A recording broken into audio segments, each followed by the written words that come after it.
Le Christ a-t-il fondé son Église sur une pierre inébranlable? En fait, cette idée d'une pierre, une pierre qui ne serait pas un banc de sable, mais quelque chose de certain, sur lequel on ne pourrait pas, je dirais, se perdre. Ça veut dire qu'en s'appuyant sur cette pierre, on serait sûr de garder, je dirais, la ligne du Christ. Eh bien, Jésus affirme qu'il l'a fait. Et ça se trouve en Matthieu chapitre 16, à partir du verset 17. Jésus demande à ses disciples, « Pour vous, qui suis-je » Et certains disciples disent, « Tu es Élie ou le prophète. » Et Pierre prend la parole et il dit, « Tu es le Christ, le Fils du Dieu vivant. » Alors Jésus se tourne vers Pierre et lui dit, « Ce n'est pas de la chair et le sang que t'est venue cette pensée. Eh bien moi, je te le dis, tu es Pierre. Et sur cette pierre, je bâtirai mon église, et les portes de l'enfer ne l'emporteront pas sur elle. » Ça veut donc dire que manifestement, ce jour-là, Jésus fonde son église sur une pierre. Reste à savoir ce qu'elle est. Quelle est la pierre inébranlable sur laquelle l'église est fondée?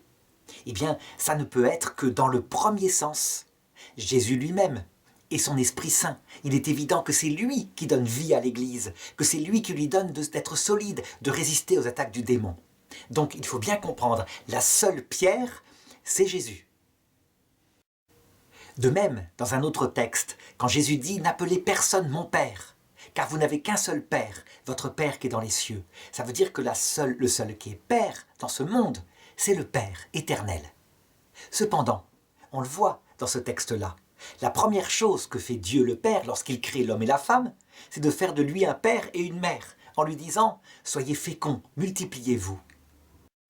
Et donc, savoir que Dieu et le Christ est la seule pierre sur laquelle est fondée l'Église, ça n'apporte rien, si ce n'est qu'il faut trouver quelque chose de plus concret, qui pourrait nous servir pour que l'Église soit fondée et qu'elle ne puisse pas être emportée par les forces du mal.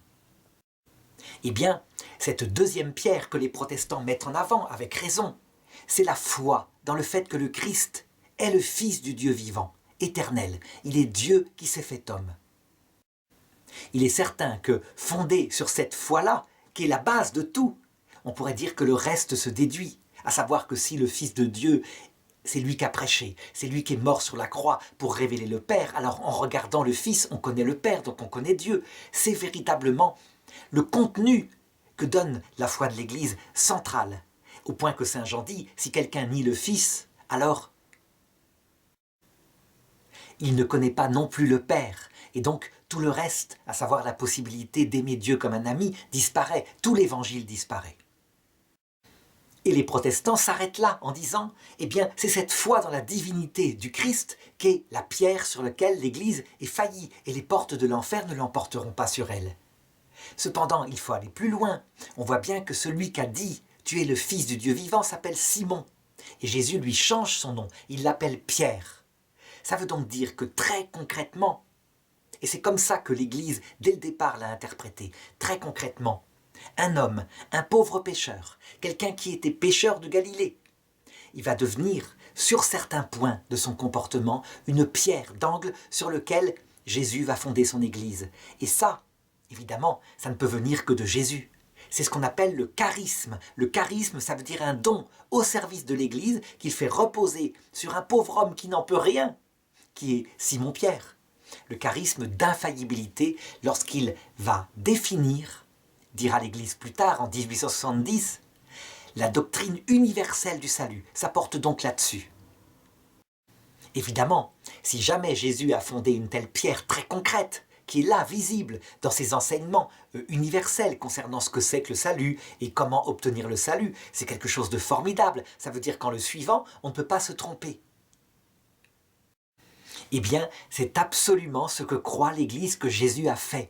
Et donc, dans les vidéos suivantes, j'essaierai d'analyser ce que c'est que cette pierre concrète, ce rocher, fondé par Jésus, la seule pierre, évidemment, qui peut créer un tel pouvoir sur un homme faillible, un homme pécheur, à savoir Pierre et ses successeurs.